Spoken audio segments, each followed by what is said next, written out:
Delighted to say Mark Lawrenson is with us to talk about Liverpool last night. Mark, at half-time, what was your level of concern about what the outcome was going to be? Oh, not much. Because I think it was a monumental effort by Villarreal in the first half. And you knew eventually they would run out of steam. And also, you get a half-time and Klopp gets in amongst the players and sorts everything out. So, no, I wasn't unduly bothered, to be honest with you. And Liverpool against any team will always score and always make a host of chances. And in the end, could have won even more comfortably. Is there anything in the template that Villarreal showed last night for other teams to try and emulate? There's very few games left, granted. We're getting to the end of the season, and there's a lot of tape where those long diagonal balls over the fullbacks' heads. Villa did it in the crazy game last year, but teams don't seem to go for it too often, and it doesn't seem to work too often, but it was working last night in the first half. In the first half, yeah, it absolutely totally was, and with the crowd behind them, and obviously the pitch was a little bit wet as well, and slowed the game down a little bit, which helped Villarreal. But it's really, really difficult because of this Liverpool press. I mean, we didn't really see it in the first half, which is most unusual. But once that gets going, it's really difficult for opposition players. I mean, we saw in the first leg against Villarreal in midfield, they never got a chance to get their head up, any of their midfield players, and they've got one or two decent players because Liverpool were pressing, and it's like a swarm of bees against you. You can't sort of get up and look and think, oh, I'll pass it through to them because they're on you. They didn't do that first half. So it's possible. I mean, City have been, obviously, Manchester City have been really, really competitive against them in that particular way where they've kept the ball against them. But, you're talking about the two best teams in world football in terms of club football. So I can see City doing it in the final, obviously, if they get through. I couldn't see Madrid doing it, but they've got other qualities, obviously. Mo Salah was pretty... Sorry, Nathan, go on, fire away. Sorry, it was just on the half-time and the potential changes. Obviously, everybody is raving about Luis Diaz and his introduction, and there was almost reassurance of having Henderson and Diaz and so much depth on the bench. Yeah. But if everyone knew Diaz was going to make that sort of a difference, should he not be in the starting 11?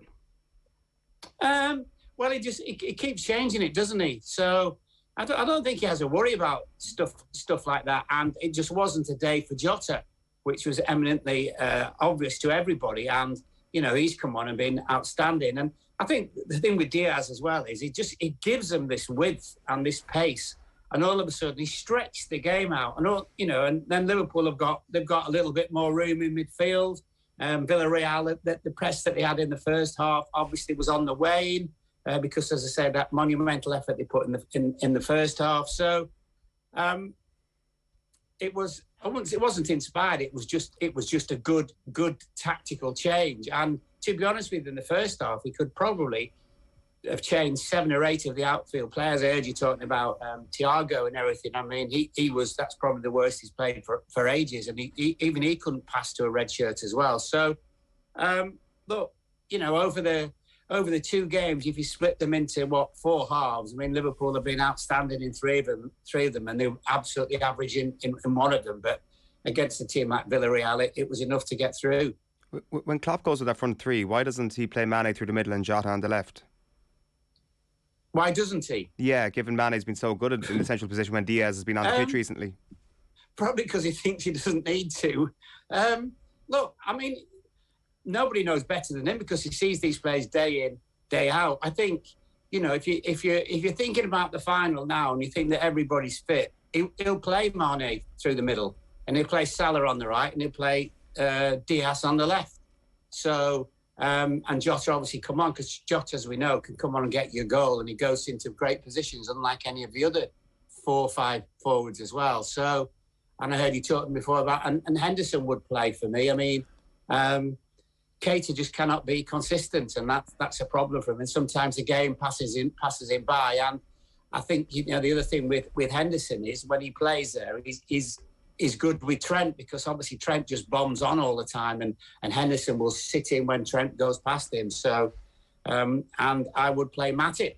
As good as Konati's been in Europe, I would play Matip because he gives you something a little bit extra. Okay, so does this matter who they're playing in the final? If it's City or if it's Real Madrid, does it matter for you picking that team?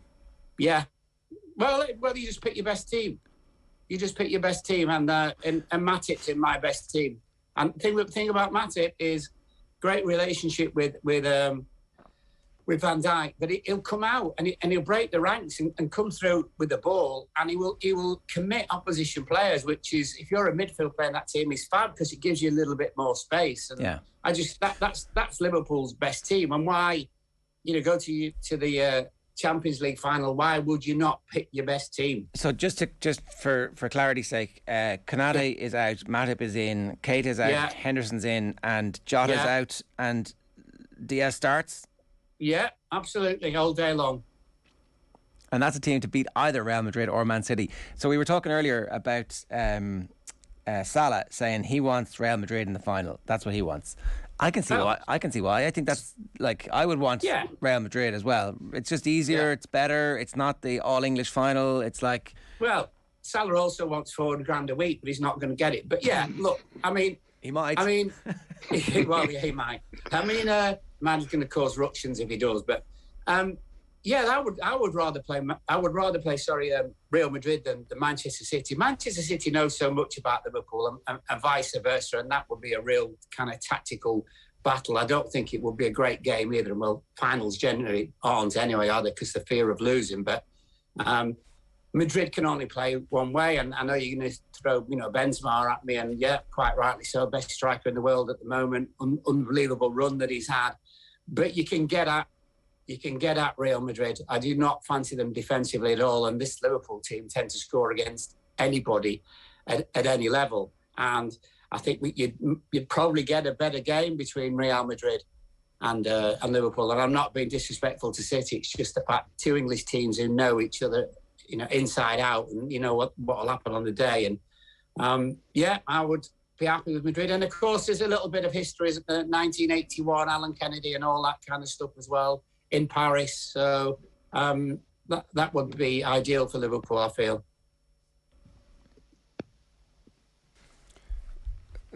Go ahead. The quality of the performance in the second half, obviously, maybe a little bit makes us forget about what happened in the first half. We were putting down to a bit of complacency. Is that No. I just think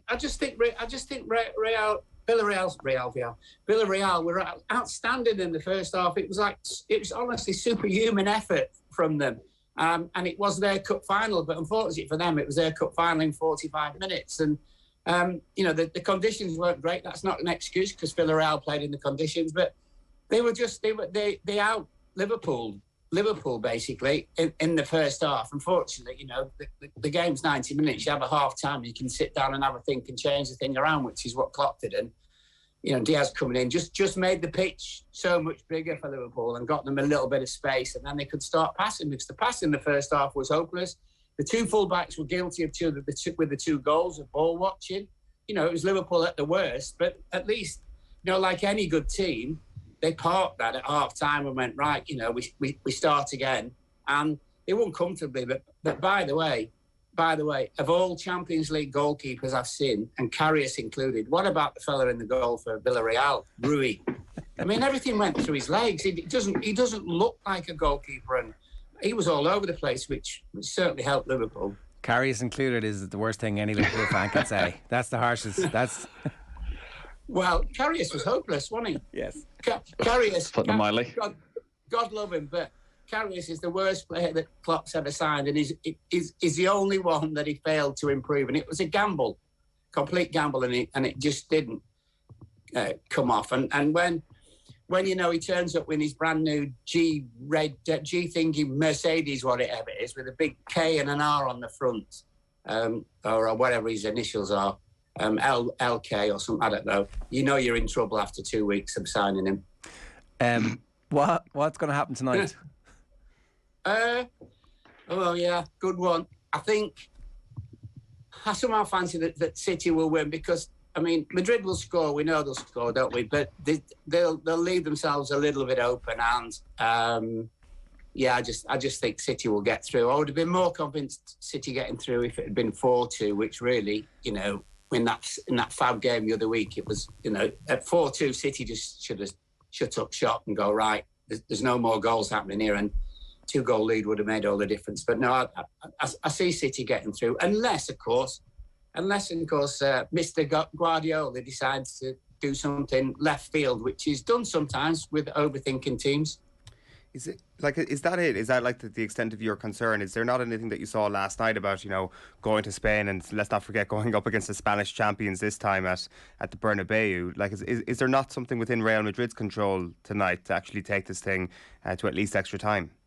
Yeah, possibly. Yeah, I'm not being disrespectful to them, but City along with Liverpool, the best two teams in the world, and I mean they've walked La Liga, Real Madrid, but they don't come up against these two teams very, very often. And I know they scored 3 at the Etihad, etc. But no, I just, City are a top team, and they will make loads of chances in this game. And along the way, I just think they're better than Real Madrid. And I think when we talk about Liverpool pressing, City will press tonight and press with the ball as well. In terms of something left field, like maybe even dropping Gabriel Jesus would be left field at this stage because his form is so good. Are City a better team when Jesus starts, when they have that focal point rather than the false 9 that he sometimes likes to go with? No. I think in or out doesn't make any difference. They're just unbelievably talented players that they've got, and I think we all made the mistake at the start of the season. They've not signed a striker. They've not done this. They've not done that. And, it looks like they might win the league. They might win the Champions League. No, they're just an unbelievable top team. He's had a good run, Jesus, but I'm still a little bit with him. Can you really count on him in the big games? I'm not sure yet, even so. And I think the manager's exactly that way with him. I mean, he's obviously having a run now because he's in a great run of form. So hopefully he plays and scores. But you never know with Pep. Can we go back to the 400 grand a week for Salah? The impact that would have on the rest of the changing room. Is that the reason why the contract hasn't been signed, do you think? Yeah, well, they don't want to give him that much money, do they? And that's understandable because you've got whatever you are, whatever the football club is, you've got to balance the book. So if they go and give him 400 grand a week, well, who's the first to knock at the door? Well, it's probably Van Dijk. And then it's Mane as well. I mean, Van Dijk's contract's not up, but he'll be thinking, hold on a minute. So he'll be knocking on the door. And Mane, obviously, because he's the next one in terms of the contracts. And it's just it's like a can of worms. And I know they made him a really, really good offer, but obviously Mo thinks it's not good enough. And I think one of the things is that I think he's pointed to look at Grealish at Manchester City, look at the money that he's on, and he's not even in the team, but that doesn't really matter. But him and his agent will obviously use that in terms of negotiation, won't they? I don't know how much Grealish is on. Is it around about 400 grand a week? Is that what the feeling is? Well, I don't know how much, but I think he's on more than Mo's on at the moment. Right. So, Mo and his agents are in there saying, Grealish is on this, and, my man's not on that, and he needs to have this because he's the best player in the world. And again, voted best player in the country, all those kind of things. So they'll be giving it the full lot, won't they? Grealish is on, according to Marca, 360 grand a week in euros. Second highest paid player in this Manchester City dressing room after Kevin De Bruyne, who's on 420. Right. That's just amazing. There you go. That's probably a combination of extortionate wages and also probably rating Jack Grealish higher in that dressing room than he really is. He's not the second best player in that dressing room. Yeah, absolutely. But it's as far as Mo and his agents are concerned, he's on the money, isn't he? If you're Liverpool, what do you do? Yeah. Well, I think you've got to be quite sort of hard with it and say, look, this is it. This is our final offer, and just see what happens. I mean, if they say no, it doesn't mean it's the end of it, does it? So it's not like he's going to say, oh well, I'm off straight away. So, but they've got there's a duty to the football club that you can't just keep giving unbelievable contracts to people, and we know what a fabulous player he's been, and I think this has been his best season because he's also this season been very creative, in assists, etc. as well, and I think just more of a team player than he's ever been. But they've got to balance the books. They're building a brand new stand as well, another 6,000, etc. And they've done a good job, the Americans, but you can't. They'll probably feel that they're being held to ransom if he wants 400 grand a week, because as I say, it's a real problem. And one thing you don't want unrest in the dressing room where players are looking around at Mo Salah and doesn't score one day, and it's like, what you doing for all your money, and I should be on this. And you know what football dressing rooms can be like. So well, it ruined Manchester United. They completely screwed up when they gave Alexis Sanchez far more money than everybody else, and he really wasn't worth it. And they haven't recovered from that. Listen, worse than that, what about Arsenal? With Ozil and the fella who went to Barcelona in the end. Yeah. So, you'd think after Ozil, Arsenal wouldn't have made that same mistake again. So, but football clubs do it, don't they? Oh, just that one extra player, is this, is that, the other, and okay. Sorry, I was just going to ask: does the impact that Diaz has made change Liverpool's outlook as well? And maybe not even Diaz, but from a year ago, Jota's arrival, whereas the front three was set in stone. Who was the backup? Whereas Diaz has made more of an impression in the first 6 months than any of the other three made in the first 6 months of their time. That actually they have options. Oh yeah, absolutely they have. But they don't want to lose Salah because he's 20 odd goals, and just as I say, the way he's been playing this season as well. And if you've got 5, why don't you keep 5? It doesn't matter about Origi because Origi's gone anyway. But Origi, every time he starts for Liverpool, is basically not very good. Comes on as a sub occasionally and will score for you. But that apart, there's not a great deal about him. So he's obviously going to walk out the doors as well. But no, I mean Diaz has been fab. Well, and Jota, they've both been fab.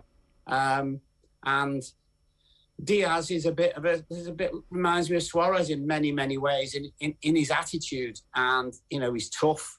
All the Colombians are tough, but he's since day one when he came on as a sub. I mean, that the mob at Anfield completely took to him straight away, and the fellow doesn't even speak any English, and apparently the lads are like giving him some words to learn. But you can imagine what they're giving him, can't you?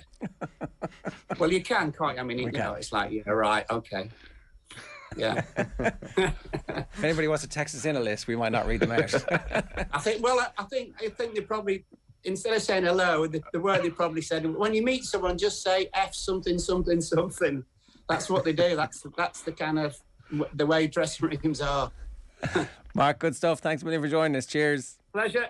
Cheers. Mark Lawrenson giving us his thoughts there. Some quick comments. James Duffy says, we kicked up a few gears in the second half. We needed to. Strong bench proving vital. Stephen says, Madrid will allow Liverpool player from the back. City won't. They will press immediately. And Jessica Hannon says, if we play City in the Champions League final, Henderson cannot start, Nathan. He offered nothing going forward or defensively in the Etihad and simply doesn't have the pace for it anymore. If it's Madrid, then possibly. I think Mark summed it up. I think it's the protection he gives to Alexander-Arnold as much as anything is why you want to start Henderson. It does feel as though a lot more goes through Liverpool's midfield when Thiago and Keita are there, whereas they can be a bit more direct if it's Henderson. And for Liverpool, I wouldn't be afraid of building your team around getting the best out of Alexander-Arnold, and of having Matip and Henderson there, which I think it does assist that. Canada good, Matip better at the moment. Yeah, as I said, Matip has probably been better than Van Dijk this season, and the way he just strides forward and can skip through a couple of challenges opens things up for Alexander-Arnold as well. So the two of them in the Champions League final, definitely. All right, Nathan, good stuff. Thanks very much for joining us this morning. A reminder, OTB AM is brought to you live each morning by Gillette Labs for an effortless finish to your day.